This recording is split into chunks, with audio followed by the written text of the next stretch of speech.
Rabbi shrah li sadri wa yassir li amri wahlul 'uqdatam min lisani yafqahu qawli. InsyaAllah para penonton, hari ini topik dia sangat-sangat menarik, sangat-sangat dekat di hati kita sebab Rasulullah sallallahu alaihi wasallam yang kita cintai adalah seorang anak yatim dan sentiasa prihatin terhadap anak yatim. Dan kita juga mesti ikut sunnah Rasulullah. Dan insya-Allah hari ini kita akan kongsikan dengan anda ihsan kepada anak yatim bersama dengan Ustaz Ahmad Syukri Yusof yang merupakan ikon pertubuhan kebajikan anak yatim Malaysia. Ahlan Ustaz. Alhamdulillah. Daripada dulu lagi saya jumpa Ustaz. Macam itulah orang dia. Memang Ustaz ni sentiasa tersenyum je orangnya, masya-Allah. Baik Ustaz, kita bercakap tentang kisah Rasulullah.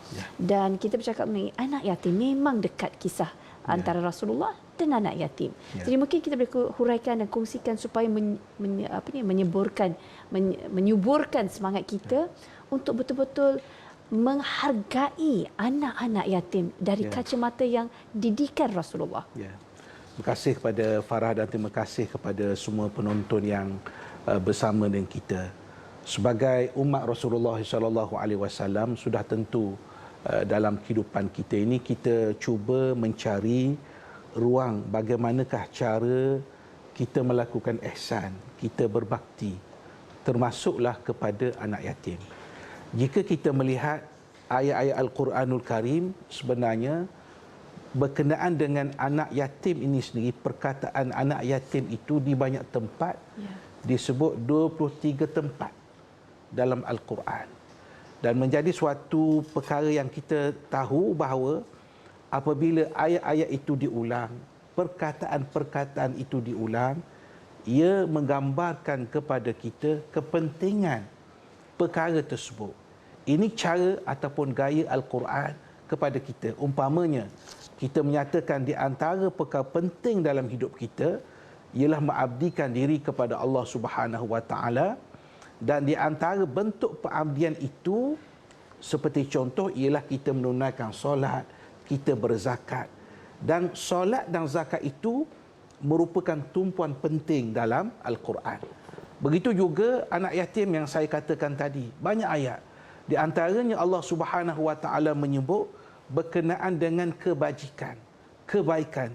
Allah Taala menyebut laisal birra an tuwallu wujuhakum qibalal masyriqi wal maghrib walakinnal birra man amana billahi wal yaumil akhir wal malaikati wal kitab wan nabiyyin wa atal mala ala hubbihi dzawil qurba wal yatama wal masakin. Jadi dalam surah Al-Baqarah ayat 177, sebahagian daripada ayat tersebut menggambarkan maksud albir, melakukan kebaikan. Jadi buat kebaikan ni bukan tengok barat ataupun timur, tetapi ialah keimanan kepada Allah, kepada hari akhirat, dan di antaranya ialah melakukan kebaikan, ihsan kepada al-yatama, kepada anak miskin. Justru ada satu kisah yang menarik saya nak kongsi di sini. Walaupun kisah ini bukan yang diceritakan oleh Rasulullah SAW, tetapi ia tetap menjadi satu pengajaran kepada kita. Cerita berkenaan dengan seorang lelaki yang masuk ke masjid. Dia masuk ke masjid lebih awal. Bila dia masuk dalam masjid itu, dia lihat ada seorang anak yang masih muda, mungkin umurnya tak sampai 10 tahun, sedang khusyuk berdoa kepada Allah, lalu menitiskan air mata. Jadi selepas itu, lelaki ini mendekati anak tersebut, lalu bertanya berkenaan dengan anak tersebut. Antaranya soalannya ialah keadaannya. Siapa dia, anak siapa. Lalu dia menyatakan bahawa dia adalah anak yatim piatu. Lalu lelaki itu menyatakan, adakah kamu mahu kamu menjadi anak aku? Maknanya jadi anak angkatlah kepada aku. Lalu budak yang bijak ni menyatakan, anak yatim yang bijak ni menyatakan, kalau saya jadi anak angkat pakcik, adakah pakcik akan beri makan pada saya? Ya, sudah tentulah sebagai bapa saya akan bagi makanlah. Kalau saya tidak mempunyai pakaian, adakah pakcik akan beri pakaian kepada saya? Sudah tentu, kata lelaki ni, sudah tentulah pakcik akan beli pakaian untuk kamu. Lalu anak yang bijak ini menyatakan dan bertanya lagi, kalaulah saya ini sakit, adakah Pak Cik boleh menyembuhkan saya? Bukan boleh hantar ke klinik, boleh menyembuhkan saya. Jadi jawab Pak Cik ini, jawab lelaki ini, itu saya tak bolehlah, saya tak mampu untuk menyembuhkan. Ataupun kalaulah saya ni sudah meninggal dunia, Pak Cik boleh hidupkan. Masya Allah, kata Pak Cik ni, manalah saya boleh. Saya ni kan manusia biasa. Kalau begitu Pak Cik, kata anak yang bijak ini, tinggalkanlah saya. Sebab Allah Subhanahu Wa Taala telah cipta saya, beri petunjuk kepada saya. Dia beri makan, dia beri minum kepada saya. Dia sembuhkan saya. Dan ketika saya dibangkitkan, mudah-mudahan Allah Subhanahu Wa Taala ampuni dosa-dosa saya. Anak yatim, tapi mempunyai kata-kata yang bijak. Saya melihat bahawa jawapan anak yatim ini berdasarkan dalam surah Asy-Syu'ara pada ayat yang ke-78 dan 82. Ini maknanya dia mengambil istimbat, mengambil pengajaran daripada kisah Nabi Ibrahim alaihissalam berdialog dengan kaumnya. Di antaranya Allah Subhanahu Wa Taala menyebut bagaimana Nabi Ibrahim alaihissalam menyebut seperti yang disebut oleh Allah Subhanahu Wa Taala, allazi khalaqani fahuwa yahdin walladhi huwa yut'imuni wa yasqin wa idza maridtu fahuwa yashfin walladhi yumituni thumma yuhyin walladhi atma'u an yaghfira li khati'ati yaumaddin. Nabi Ibrahim memberitahu kepada kaumnya, dialah yang mencipta aku dan dia beri petunjuk kepada aku. Allah yang beri petunjuk kepada aku. Allah yang memberi makan dan minum kepada aku. Dan apabila saya sakit, maka Allah yang akan memberi sembuh kepada saya. Dan Allah juga yang mematikan saya dan menghidupkan saya.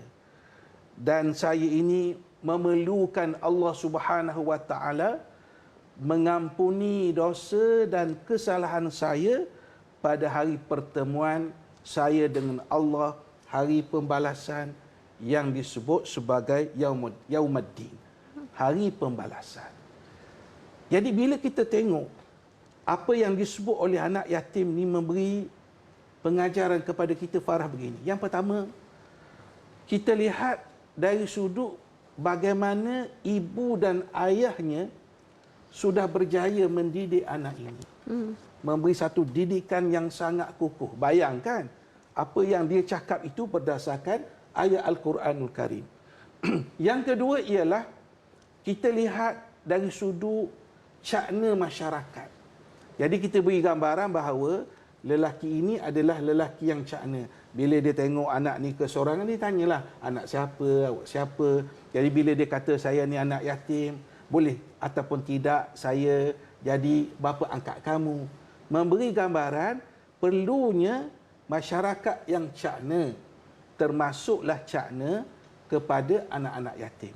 Dan yang ketiga ialah kita lihat kekuatan daripada perbualan antara Pak Cik dengan anak-anak yang bijak tadi, ialah dalam hidup ini berlaku ujian-ujian apa pun, tetapi penyerahan diri kita kepada Allah itu sangat penting. Apa yang kita sebut sebagai at-tawakkal 'ala Allah. Bertawakal kepada Allah. Wa man yatawakkal 'ala Allah fahuwa hasbuh. Siapa yang bertawakal kepada Allah, Allah akan mencukupkannya. Ya Farah, bila kita sebut tawakal bukan kita duduk diam, kan? Kita mesti membuat sesuatu, berusaha, berikhtiar. Tapi hati kita sangat yakin, sangat percaya bahawa Allah akan mengeluarkan kita daripada masalah-masalah yang berlaku dalam hidup kita. Asalkan hati kita sentiasa bertawakal kepada Allah dan kita tidak putus asa dari rahmat Allah Subhanahu Wa Taala. Masya Allah, tabarakallah. Ustaz, siapa anak yatim tu? Boleh dikongsikan? Anak yatim ni kalau disebut sebagai anak-anak orang-orang yang baik, anak-anak yang soleh, itu yang dihikayatkan kepada kita. Okey, insya-Allah. Dan moga kalau ada di antara para penonton yang merupakan anak yatim ataupun ibu bapa kepada anak yatim, insya-Allah kita mendapatlah sedikit maklumat tentang bagaimana kita nak mendidik anak-anak kita ni. InsyaAllah kita nak sambung lagi perbincangan. Masya Allah ada banyak lagi kita nak kongsikan bagaimana kita dapat menyantuni anak-anak yatim di platform yang sahih. InsyaAllah sekembalinya kita nanti.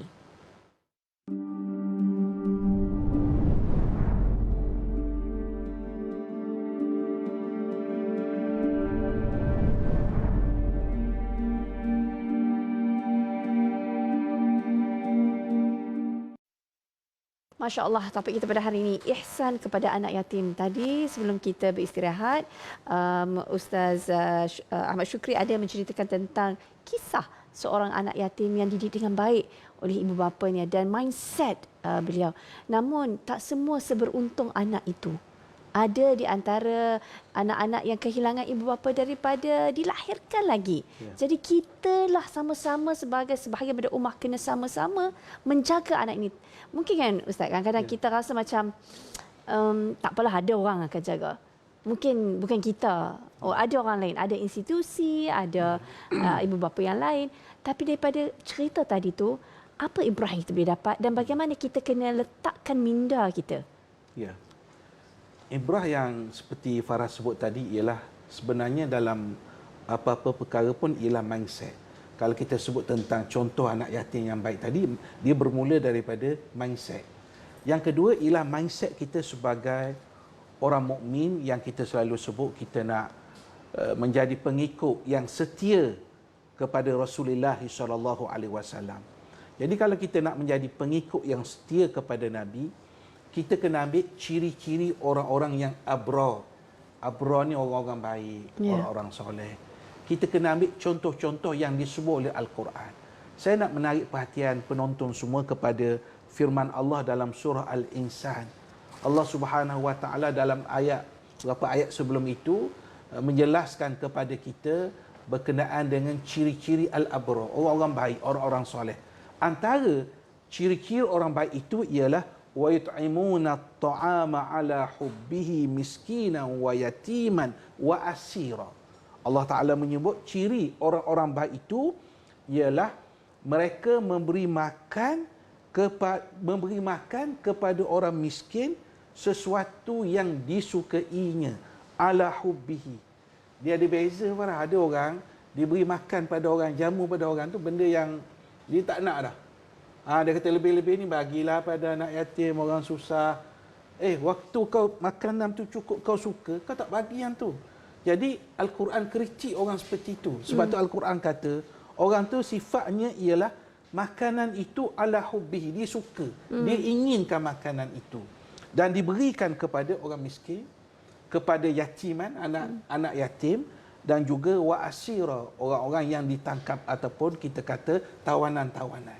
Ini menggambarkan kepada kita antara aspek kita melakukan ihsan itu ialah memberi makan kepada orang-orang yang memerlukan. Dan bila kita sebut memberi makan, dia kena lengkapkan dengan memberi tempat tinggal.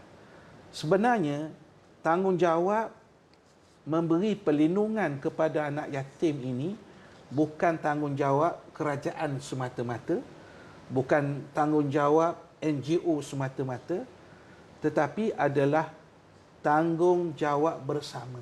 Kita nak mengambil semangat dan kekuatan daripada apa yang disebut oleh Nabi SAW, ana wa kafirul yatim fil jannati kahatain au kama qala.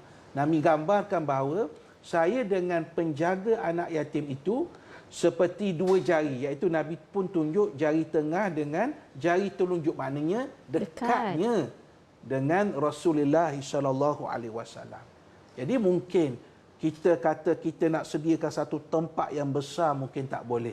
Kurang-kurang bayar sewa ke contoh, supaya ada unsur-unsur kita memberi tempat kepada anak-anak yatim. Masya Allah. Dan saya suka perkataan Farah mindset tadi. Bila kita sebut mindset ni, satu perkara yang sangat penting kepada anak-anak kita ni, anak-anak yatim ini, ialah pendidikan. Saya melihat daripada dulu, sama ada golongan fakir, golongan miskin, anak yatim, cara yang paling ampuh, paling mudah untuk keluar daripada kesusahan kepompong kemiskinan, nak ubah nasib melalui pendidikan. Ya. Ialah boleh kita kata awak berniaga kecil-kecil, boleh. Kita nak bagi saranan ni macam-macam boleh je. Tapi hakikat sebenar, anak-anak ini sebenarnya termasuk anak yatim ni, mereka boleh berubah. Dan hakikat di negara kita pun kita tengok orang-orang hebat, ahli perniagaan yang menjadi KSU, TKSU ni, yang menjadi kepimpinan penting dalam masyarakat ni, sebahagian besar mereka itu adalah golongan anak yatim. Bahkan ada mereka yang duduk di asrama anak yatim. Daripada kecil sampai masuk universiti. Itu nak kita gambarkan pendidikan ini akan membawa mereka keluar daripada kepompong yang kita kata mungkin kemiskinan, suasana yang tidak berapa selesa melalui pendidikan.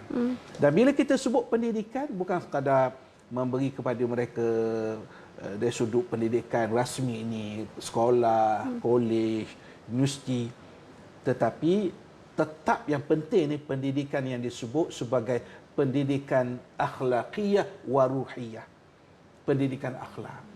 Maknanya anak-anak ni dibina daripada awal melalui akhlak-akhlak yang baik.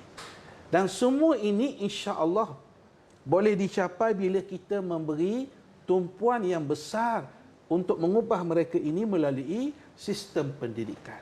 Kita yakin penuh bahawa pendidikan akan mengubah mereka. Dan satu perkara yang penting juga bila kita sebut soal ihsan kepada anak yatim ini ialah memberi kasih sayang. Sebab kita pun tak mahu diri kita ke Farah masyarakat ke fikir, oh kalau saya dah menyumbang apa semua tu selesailah saya. Belum. Ini penting. Unsur apa? Unsur kasih sayang. Irhamu man fil ardi yarhamkum man fis sama. Hendaklah kamu berkasih sayang, berilah kasih sayang kepada penduduk bumi, nescaya penduduk langit akan kasih kepada kamu. Masya Allah. Maksudnya sebarkan, hayati kasih sayang. Ada kata-kata Nabi Daud yang dipetik dalam Sahih Bukhari. Nabi Daud alaihissalam kata begini, kun lil yatimi kal abir rahimi. Jadilah kamu kepada anak yatim ini umpama seorang bapa yang penyayang. Bukan seorang bapa yang biasa-biasa, tetapi kal abir rahim, seperti seorang bapa yang penyayang. Ini penting supaya insya-Allah kehidupan kita ini dimasukkan sebagai golongan abrar yang melakukan ihsan kepada anak-anak yatim. Wallahu a'lam. Masya Allah, Ustaz, kita tinggal 2 minit saja lagi. Baik. Kita berbaki untuk kita ajak ramai-ramai menyertai usaha penyatim, dan mungkin boleh saya tak izin Ustaz sentuh sikit je tentang seorang ibu ni, mungkin sedikit kata-kata motivasi. Puan Siti dia kata, salam Ustaz dan Farah, saya bahalu dan punya 3 orang anak yang baik-baik yang dah masuk universiti, tapi saya nak tanya, sensitifnya anak yatim yang baru tahu sejak 7 tahun lalu kehilangan arwah suami. Anak bongsu saya jadi seorang yang sangat sensitif sejak kecil, umur 3 tahun hingga kini dah 11 tahun. Bukan mudah untuk nak fahamkan dia yang Allah sangat sayangkan dia. Dia bijak, pandai, tapi kadang terasa hati seperti keseorangan sebab dia dikata tak sempat bermanja dan bercakap, juga bermain dengan papanya. Jadi mungkin secara konklusi, mungkin inilah perasaan setiap anak yatim di bawah jajagaan institusi penyatim sendiri. Betul. Dan bagaimana kita nak terlibat. Baik, inilah yang kita sebut tadi, kita kena beri kasih sayang. Dan bila sebut kasih sayang ni, dia bukan ada tahap umur tertentu.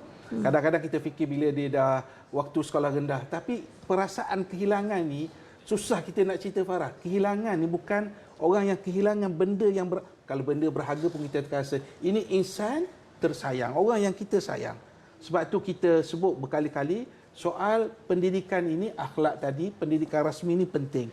Sebab itu kita mengajak masyarakat di luar sana untuk sama-sama membantu anak-anak yatim. Antara wasilah dia, cara dia ialah usaha murni peyatim yang kita bercita-cita bercadang untuk mendirikan apa yang kita sebut sebagai Akademi Pengajian Islam Anak-anak Yatim ASEAN APIA di Kuala Jengar, Terengganu. Maksudnya peringkat kita, pemikiran kita ni sudah peringkat bukan hanya tempatan saja.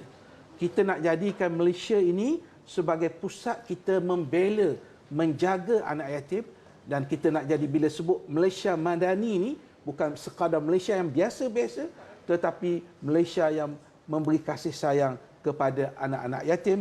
Insya-Allah kita santuni anak yatim, jaminan bersama Rasulullah sallallahu alaihi wasallam. Masya-Allah, jazakallah khairan kathiran Ustaz kerana memberi ruang dan peringatan tentang betapa pentingnya kita menjaga dan menyantuni anak yatim. Moga kita seakrab apa yang Rasulullah nyatakan antara dua jari baginda, dan itulah insya-Allah mereka yang kita mungkin tak mampu menjaga mereka di rumah kita, tapi ada platform yang mampu kita terlibat bersama. Moga kita bangun di yaumul akhirah kita serapat ini dengan Rasulullah sallallahu alaihi wasallam. Dan para penonton, ayo kita doakan untuk Puan Siti yang punya anak-anak yatim daripada kecil lagi, yang mungkin hati anak-anaknya tengah sedih, robek-robek, rasa kehilangan si ayah yang tercinta. Moga hatinya sembuh, moga anak jadi anak yang soleh dan penyejuk mata ibunya. InsyaAllah kita doakan ramai-ramai untuk Puan Siti, para penonton. Baik, kita rehat seketika para penonton. Jazakallah khairan kathiran. Kita akan kembali selepas ini insyaAllah.